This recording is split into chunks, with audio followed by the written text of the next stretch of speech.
Fluffman here, business mentor, where I help the service-based women entrepreneur authentically package and market her expertise so she can have a steady stream of new, ideal, hungry leads and clients each and every month. And this is part of a complimentary weekly series that I'm doing where we are talking about the 30 essential success habits for a six-figure and beyond business. And today we're talking about the 7th success habit, which is to hold quarterly planning meetings with yourself. You've probably heard that to fail to plan is to plan to fail. And it is so important, ladies, for us to be planful about our work.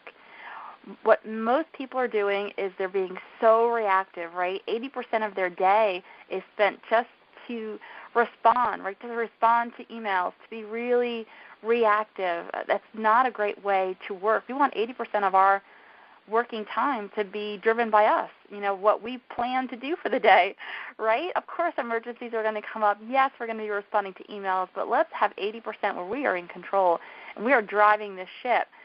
So part of doing this is under Success Habit 7, which is every quarter. So once you have a brand new quarter, right, so the beginning part of January, when you're planning out January, February, and March, we are actually ending now the first quarter. So we're going to be planning out a brand new quarter for April, May, and June.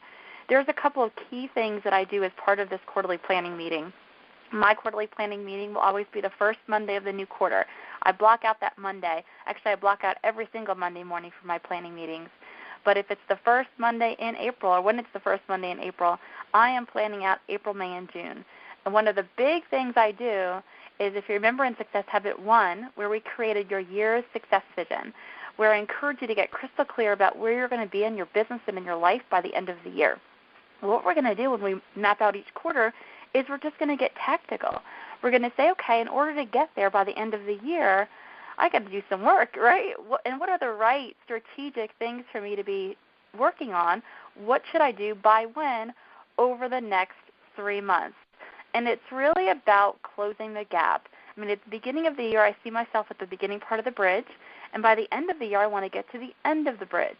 And it's just a matter of closing the gap. Every 90 days, I just close the gap between where I'm at now and where I want to be. And I'm just taking steps across that bridge throughout the year.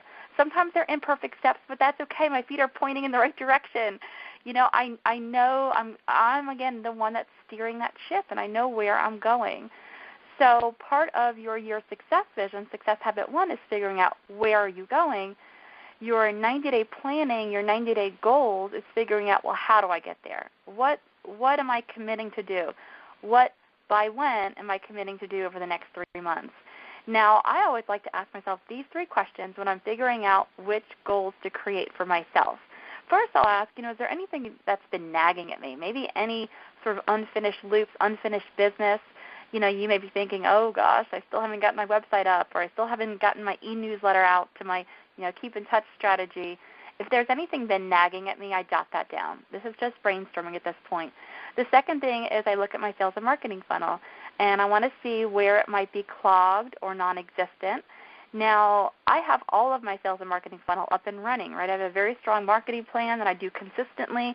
I do a great job with keeping in touch with my clients and adding value and dripping on my leads. And then I also have a process to convert leads to sales into one of my mentoring programs. But even when we have every part of our sales and marketing funnel up and running, every 90 days I can perfect it. I mean, there's lots of room for improvement. So I like to look there at my sales and marketing funnel to see where I can perfect it, streamline it, automate it a bit, make it even more effective. And then last but not least, I encourage you to ask about your work habits. Has anything slipped? Has anything been tripping you up, running late or disorganization or not planning, not having a planning meeting? So just brainstorm these 3 key questions, and this gives you a lot of great content for your 90-day goals.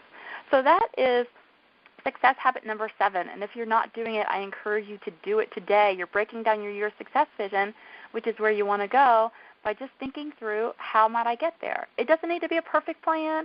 It doesn't need to be, you feel confident this is 100% the plan, but it's a plan. It's a plan that feels right. You're making some commitments about what you're going to do by when, and then you focus every single week on those goals, and you say, okay, now what? Now what? What are those very next steps I can take to make this goal happen, to bring this goal to completion. So ladies, again, I hope you're enjoying this free curriculum of the 30 Essential Success Habits, which is going to be some really great content. But again, you've got to implement, right? So I encourage you not to let April slip by without planning out April, May, and June. Create some goals for yourself about, 2 to 6 business goals. What are you going to do by when? And then stay tuned next week for Success Habit number 8. And again, I'd love for you guys to share this video. Invite other friends and business owners along on this journey as we go bit by bit through the 30 Essential Success Habits. And ladies, if you haven't checked out my website in a while, come on over. Come to ClaireLessman.com. I got lots of free interviews, podcast interviews and videos and blog posts. And I'm just here to help you. I'm cheering you on. You guys have a great, great day. Bye.